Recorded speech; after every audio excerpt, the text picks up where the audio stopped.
pernah kau lepaskan dari kasih-Mu. Lewat lembah kelam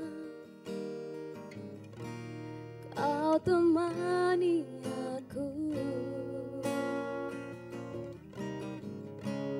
Roh-Mu bekerja selalu untuk kebaikanku.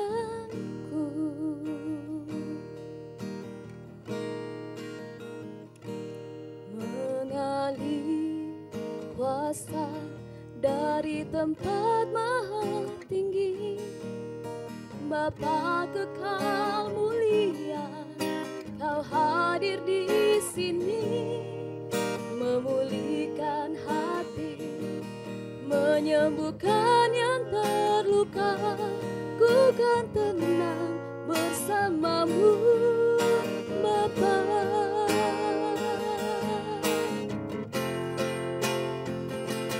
Mengalir kuasa dari tempat maha tinggi, Bapa kekal mulia, Kau hadir di sini, memulihkan hati, menyembuhkan yang terluka. Ku kan tenang bersama-Mu, Bapa. Ku kan tenang bersama-Mu, Bapa. Ku kan tenang bersama-Mu, Bapa.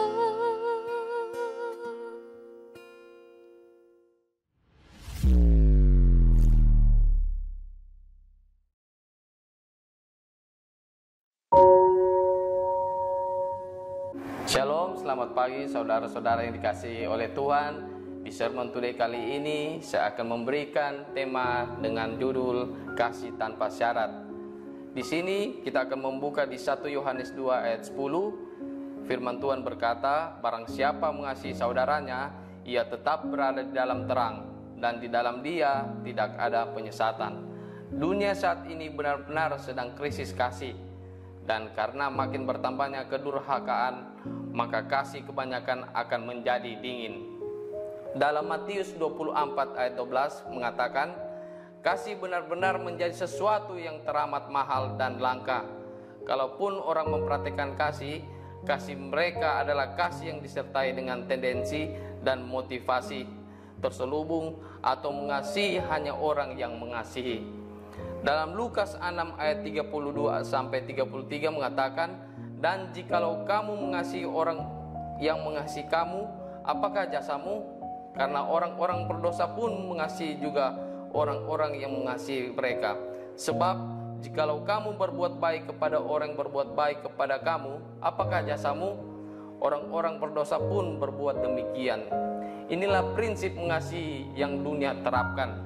Bagaimana prinsip mengasihi yang sesuai dengan kehendak Tuhan? Alkitab mengatakan di dalam Roma 5 ayat 8, akan tetapi Allah menunjukkan kasih-Nya kepada kita. Oleh karena Kristus telah mati untuk kita, kita masih berdosa. Artinya bahwa kasih Tuhan kepada kita adalah kasih yang tak bersyarat, tanpa pamrih, yaitu kasih agape. Kasih seperti inilah yang Tuhan kehendaki untuk kita praktikkan, yaitu mengasihi dengan cara Tuhan mengasihi. Karena Tuhan telah terlebih dahulu mengasihi kita, maka kasih yang telah kita terima itu harus disalurkan secara sesama, sesuai dengan kehendak-Nya. Kita dikatakan oleh mempraktikkan kasih Tuhan kepada sesama apabila di dalam hati kita tidak dipenuhi oleh kebencian. Sebab kasih dan kebencian adalah dua hal yang bertolak belakang. Mustahil kita berkata mengasihi sesama jika dalam praktek hidup sehari-hari. Lalu bagaimana caranya mengasihi tanpa syarat atau biasa disebut pamrih? Yang pertama, berbuat baik dengan tidak mengharapkan balasan. Kita harus tetap melakukan kebaikan meskipun tidak ditanggapi dengan baik. Tidak boleh ada kekecewaan dalam berbuat baik. Kita harus tetap mengasihi tanpa pamrih, walaupun orang yang kita tolong tidak membalas kebaikan kita atau bahkan justru merugikan kita. Yang kedua, memiliki kemurahan hati dan menunjukkannya dalam hal melakukan kebaikan bagi semua orang. Menurut Kamus Besar Bahasa Indonesia, arti murah hati adalah suka, mudah memberi, tidak pelit, penyayang, dan pengasih, suka menolong, baik hati, sifat kasih dan sayang, kedermawanan.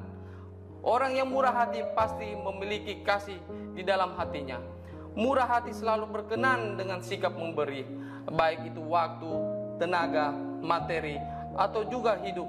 Orang yang murah hati pasti selalu ingin memberi. Ketika memberi, ada sesuatu dari diri kita yang hilang. Untuk memberi diperlukan pengorbanan sebagai anak-anak Allah. Marilah kita meneladani Tuhan Yesus yang murah hati. Selama hidupnya, Ia tidak pernah jemu menyatakan kemurahan hatinya bagi orang-orang berdosa. Allah ingin kita menjadi orang yang murah hati, sama seperti Dia yang adalah murah hati. Ajaran utama Kristus adalah kasih. Maka sudah seharusnya kita yang berada di dalam dunia memiliki sifat yang sama seperti Kristus. Pada saat seseorang membenci saudaranya, maka tidak ada kasih Tuhan di dalamnya. Sebagaimana Kristus telah mengorbankan nyawanya untuk menebus dosa dan mengampuni kesalahan kita. Maka kasih Kristus ini yang selayaknya mendorong dan memampukan kita untuk mengasihi dan mengampuni orang lain, termasuk mengasihi dan mengampuni musuh. Demikian pembacaan firman dan renungan kita hari ini. Mari kita satu dalam doa. Terima kasih Tuhan Yesus, kami mengucap syukur atas penyertaan-Mu. Kami sudah membaca dan merenungkan firman-Mu. Biarlah kami selalu mempunyai rasa mengasihi sesamamu, dan terpenting mengasihi Engkau sepenuh jiwa kami. Ajar kami Tuhan, biarlah Roh-Mu yang kudus selalu menyertai kehidupan kami sepanjang hidup kami. Terima kasih Bapa, kami mengucap syukur dan terima kasih. Haleluya, amin.